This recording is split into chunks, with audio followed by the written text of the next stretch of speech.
Kıymetli izleyenler, herkese merhaba. Bir paylaşımla daha sizlerle birlikteyiz. Şurada ceviz ağacımız var. Kalem alacağız. Güzel bir cevizimiz. Maraş 18 dediğimiz bir ceviz türü. Çok güzel bir ceviz bu. Bundan kalem alacağız. Tabii ki kalem alırken ağaçlarımızın uyanmaması lazım. Dolayısıyla ağaçlar da henüz uyanmadı. Şunu alacağım ben. Burada bir tane kıymetli izleyenler kalemimiz var. Tabii ki şuradan yukarıyı kullanacağım ama şuradan bir bunu alalım. Şöyle baktığımız zaman kıymetli izleyenler kalem alırken tabii ki değişik kalınlıklarda bize kalem lazım olabilir. Mesela şu uç kısmı çok uygun olmayabilir. Bakınız buralar bükülüyor.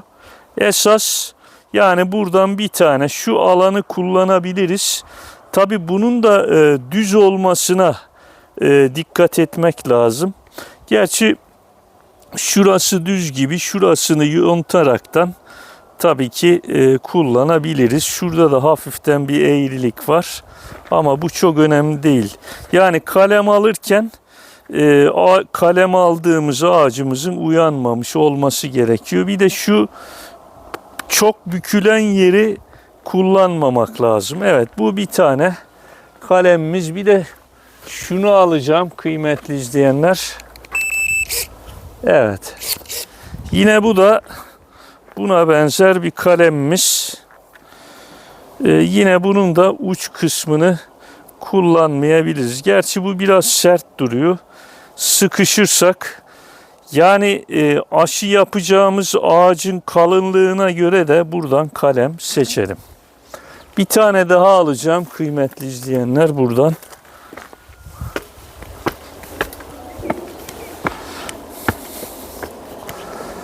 Evet, yine şurada da güzel bir kalemimiz var. Tabii ben bunu buradan keseceğim ama şu kısmını kullanmayacağız. Şurayı kullanacağız. Şurada bir erik ağacımız var. Ona geçelim. Kıymetli izleyenler, bu da siyah erik, İtalyan eriği denilen erik çeşidi ama bunda kalem alacağımız bir dal görünmüyor. Şurada da bir tane var. Ona bir bakalım.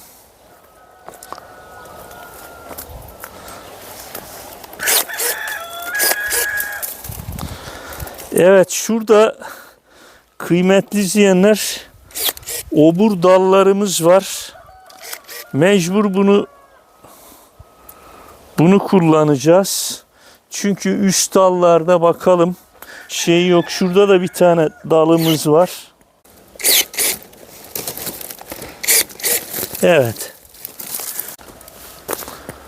Bunun da yine şu uç kısımlarını şuradan keselim.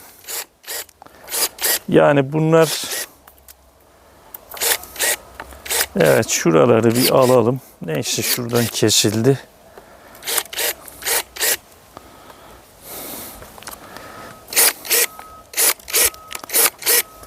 Kıymetli izleyenler, bunu da şu şekilde yönünü karıştırmadan şöyle, belki şu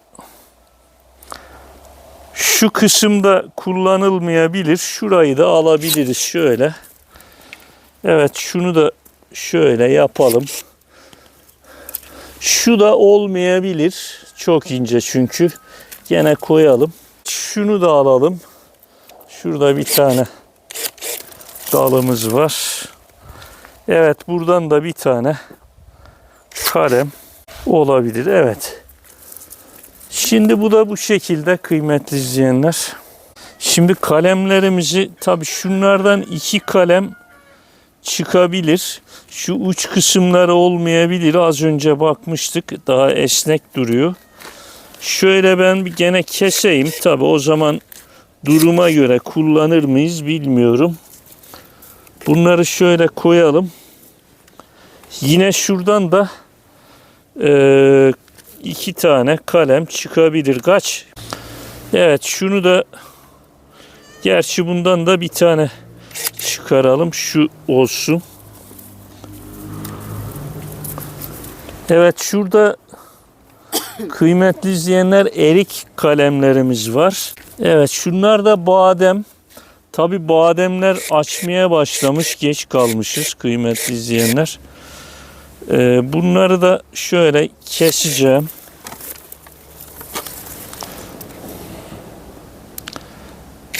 Evet, şu şekilde. Bunları tabi dolaba koyacağız.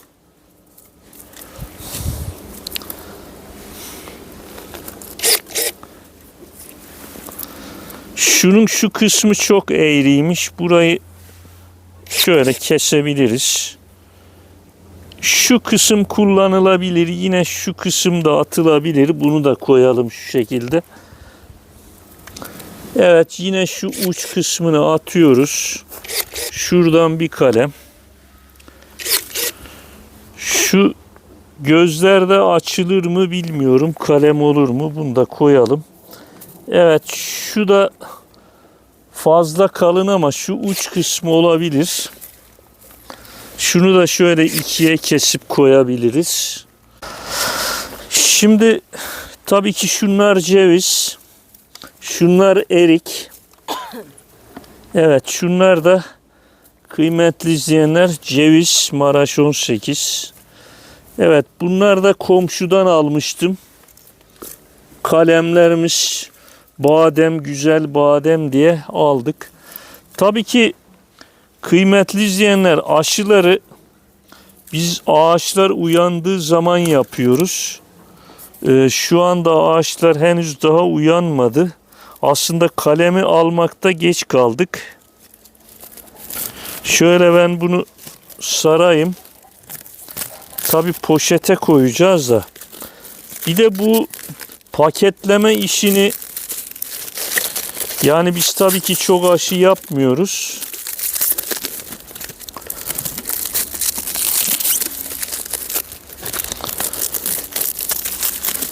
Bunu açtığımız zaman bitirmek lazım. Yani ona göre kullanabileceğimiz şeye göre paket yapmamız lazım. Yani açtığımızı bitirecek şekilde, o öyle söyleyeyim. Evet, bunu streçle böyle güzelce saralım. Tabi bunu toprağa da gömebiliriz kıymetli izleyenler. Buzdolabının soğutucu kısmına da koyabiliriz. Ben geçen sene o şekilde yapmıştım. Tabi tuttu. Mayıs ayına kadar bu yarma aşı ya da kabuk aşısını yapabilirsiniz. Evet, bunu tabi şu şekilde poşete koyup dolabımızın soğutucu kısmına, tabi dondurucu kısmına koymuyoruz. Bu şekilde orada muhafaza edeceğiz. Artı tabi şunları da yapacağım ben. Başka kalemlerim de var. Tabii ki videomuzu fazla uzatmayalım.